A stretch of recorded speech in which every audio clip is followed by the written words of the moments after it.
आपके दोनों हाथ सामने लाइए, इन्हें टच कीजिए, तब भी आपकी दिमाग की पावर 100% से ज्यादा बढ़ सकती है। खाली कुछ द्रव्य बताऊंगा, उनको हम मेद्य द्रव्य बोलते हैं, उनको खाइए, आपकी दिमाग की पावर 100% से ज्यादा बढ़ सकती है। ये मैं नहीं कह रहा हूँ, ये आयुर्वेद कह रहा है और प्राचीन सारे के सारे वेद और बहुत सारी रिसर्च कह रही है।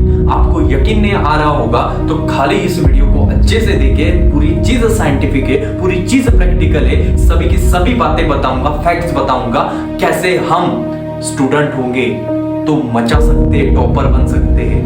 नॉर्मल इंसान होंगे तो कोई भी फील्ड में जाके पावर को बढ़ा के अच्छे से अच्छा सक्सेसफुल बन सकते हैं। तो नमस्कार, शुरू करते हैं without any delay. Swami Vivekananda, you are the creator of your own destiny.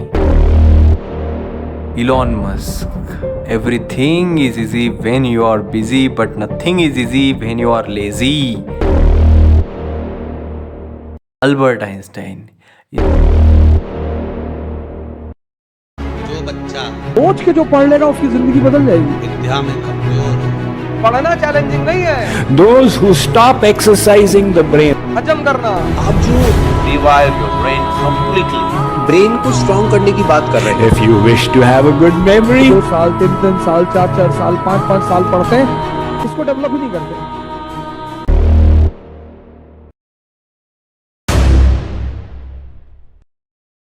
पर कभी हमने अपने आप से क्वेश्चन किया क्या कि इन लोगों ने अपने ब्रेन को डेवलप करने के लिए, उसकी क्षमता बढ़ाने के लिए क्या क्या चीज़ें की होंगी? तो चलिए शुरू करते हैं।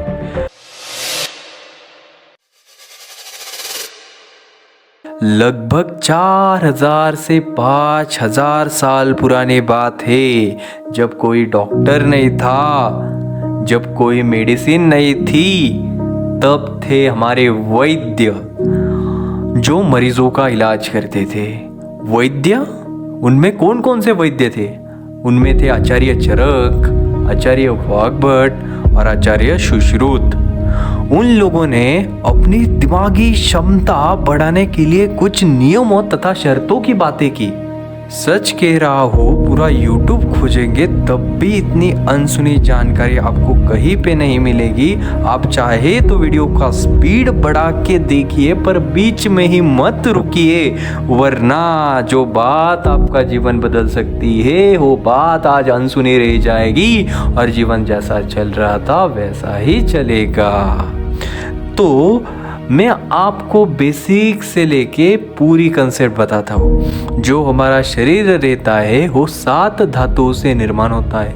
उन 7 धातुओं में सबसे पहला धातु होता है रस, उसके बाद आता है रक्त, उसके बाद आता है मांस, उसके बाद आता है मेद, उसके बाद आता है अस्थि, उसके बाद आता है मज्जा और उसके बाद आता है शुक्र। इन 7 धातुओं से पूरा का पूरा शरीर का फॉर्मेशन निर्माण होता है। तो बात आती है, अगर हमको पावर बढ़ानी है, एक्सपर्टीज करनी है, तो हमें किस धातु पे फोकस ज़्यादा करना पड़ेगा?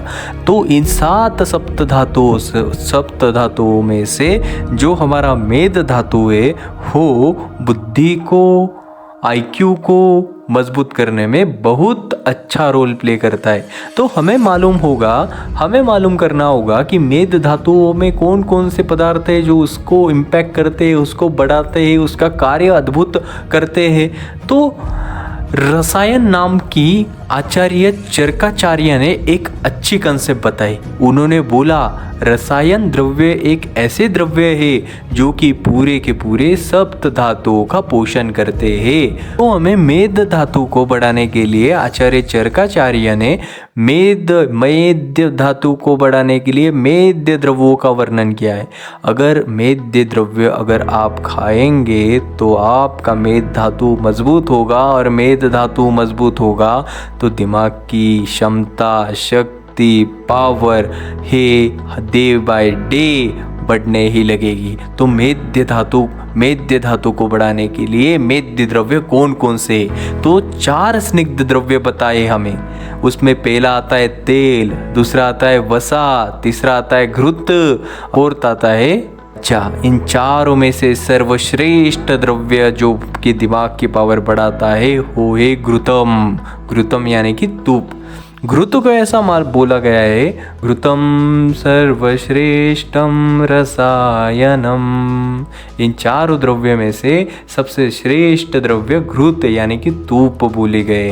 अगर आप दिन में 3 बार सिर्फ 1 टेबल स्पून घृत, उसमें भी मेनली गो घृत का सेवन करते हैं तो आपका मेद धातु अधिक से अधिक सक्षम होकर कार्य करेगा और अपनी दिमाग की क्षमता बढ़ा सकता है। ये हुई पहली कंसेप्ट। अभी दूसरी कंसेप्ट पे हम आते हैं। आपके दोनों हाथ सामने लाइए, इन्हें टच कीजिए, तब भी आपकी दिमाग की पावर 100% से ज्यादा बढ़ सकती है। बात मालूम करनी होगी कि इन उंगलियों को टच करके हम अपनी ब्रेन की पावर कैसे बढ़ा सकते हैं। इस पृथ्वी में जो जो भी चीजें हैं और हमारे शरीर के अंदर जो जो चीजें, उन दोनों की उत्पत्ति 5 पंचभौतिक तत्वों से हुई है। ये 5 पंचभौतिक तत्व यानी कौन कौन से हैं? पहले शुरुआत करते। पहला पंचभौतिक तत्व है पृथ्वी, दूसरा पंचभौतिक तत्व है आकाश, तीसरा पंचभौतिक तत्व है तेज, चौथा पंचभौतिक तत्व है वायु और 5वां पंचभौतिक तत्व है आप यानी कि जल। अभी हम देखेंगे कि इन 5 उंगलियों की उत्पत्ति कौन से महाभूत से हुई है, कौन से 5 पंचभौतिक तत्वों से हुई है। अभी हम शुरू करते हैं इस वाली उंगली से। इसका निर्माण, इसकी फॉर्मेशन पृथ्वी महाभूत से हुए। कौन से महाभूत से हुए? पृथ्वी महाभूत के। मैं सारे कंसेप्ट बता रहा हूँ। कुछ हवे में बात करने से अच्छा है कि उसे ज्यादा से ज्यादा डिटेल में जानेंगे, जिसके कारण हमें सारे के सारे कंसेप्ट इजीली समझ में आएंगे। मैं क्या बोल रहा हूँ कि इस पंचभौतिक उंगली, इस उंगली में कौन सा पंचभौतिक धातु है? तो पृथ्वी है। इसमें है आप, इसमें है तेज, इसमें है वायु और इसमें है कौन सा बचा अभी? इसमें है हमारा आकाश। अभी देखते हैं हम कि पंच महाभूत जो है कौन से अवयव में कौन सा पंच महाभूत होता है, ये भी हम देखते हैं। दोस्तों, जो हमारी पृथ्वी महाभूत है उससे हमारे हार्ट यानी कि सारे के सारे कार्डियोवास्कुलर सिस्टम की निर्मित हुई है, ऐसा हमारा आयुर्वेद कहता है। दूसरी आप यानी कि क्या हम सोचेंगे कि कौन सा ऐसा ऑर्गन है? किडनीज जो है वो हमारे शरीर का फिल्ट्रेशन करती है। शरीर में जो जो टॉक्सिक केमिकल्स तैयार होते हैं उसको यूरिन के माध्यम से वो बाहर निकालती है, यानी कि जल से किडनी की निर्मित हुई है। तीसरी तेज महाभूत से इंटेस्टाइन की निर्मित हुई है। जब भी हमें कुछ खाने की इच्छा होती है तो हमें हमारे पेट में अग्नि होती है, उस अग्नि के कारण ही हम खा सकते हैं और खाने को पचा सकते हैं। ये सारी की सारी जो द्रव्य शक्ति है, ये सारी की सारी अद्भुत कल्पना है, ये तेज महाभूत से उत्पन्न होती है। चौथा महाभूत जो होता है वो हमारा होता है वायु से सारे के सारे रेस्पिरेटरी जो सिस्टम है हमारी, जिसमें लंग्स आते हैं, नॉस्ट्रिल्स आते हैं, ब्रोंकियोल्स आते हैं, ब्रोंकाई आते हैं, उसके बाद सारे के सारे जो रेस्पिरेटरी सिस्टम है वो वायु महाभूत से तैयार हुए हैं। और लास्ट बट नॉट लीस्ट जो हमारा ब्रेन है वो पृथ्वी महाभूत से निर्माण हुआ है। तो हमें कुछ कल्पनाओं से समझना होगा कि इन महाभूतों का ध्यान करना, इन महाभूतों का अभ्यास करना कितना महत्वपूर्ण है। जब भी हम हमारे इन दोनों हाथों को आमने सामने लाते हैं और टच करते हैं तो मेरे को आप एक खाली चीज बताइए, अगर मैंने इसको बार बार प्रेस किया तो कौन से ऑर्गन पे इंपैक्ट पड़ने वाला है? इससे पड़ने वाला है इंपैक्ट हमारे हार्ट पे। कौन से ऑर्गन पे पड़ने वाला है? हार्ट, क्योंकि इससे किसकी उत्पत्ति हुई? हार्ट की।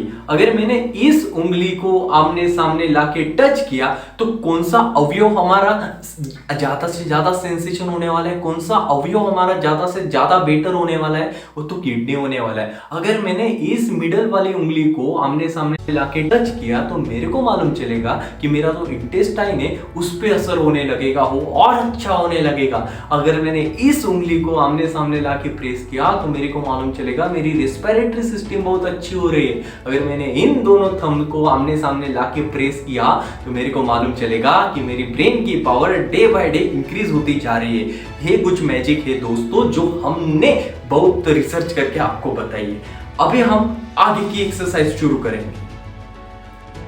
तीसरी सबसे महत्वपूर्ण एक्सरसाइज है, हमें ब्राह्म मुहूर्त पे उठना है, ब्राह्म मुहूर्त पे जागरूक होना है, ये सबसे महत्वपूर्ण बात है। चौथी एक्सरसाइज है कि डेली सुबह हमको 5 से 10 मिनट रनिंग करनी है, जिसके कारण हमारे मसल्स जो होंगे वो रिलैक्स होंगे और अधिक कार्य करने के लिए सक्षम होंगे। आपको एक चीज़ ध्यान में रखती है कि स्वस्थ व्यक्ति वही है जिसके आत्मा, इंद्रिय, मन, इन सारों चीज़ों पे नियंत्रण है, वही स्वस्थ व्यक्ति है। और स्वस्थ व्यक्ति की ही दिमाग की पावर जो है वो बहुत बढ़िया होती है। आपको इन सारे चीज़ों का ध्यान रखना है जो कि आपकी ब्रेन की कैपेसिटी डे बाय डे बढ़ाने के लिए बहुत महत्वपूर्ण है। और ऐसी जानकारी के लिए आपको और अधिक प्रयत्न करना पड़ेगा। और इस जानकारी को आप लाइक करिए या ना करिए, सब्सक्राइब करिए या ना करिए, पर एक अपने दोस्त को भेज के उसका जीवन में परिवर्तन लाने के लिए एक अच्छा कर्म आप कीजिए। यही आपसे बात कहूँगा और यहीं पे रुकूँगा। मेरा नाम है उदय और हम रुकते हैं अभी।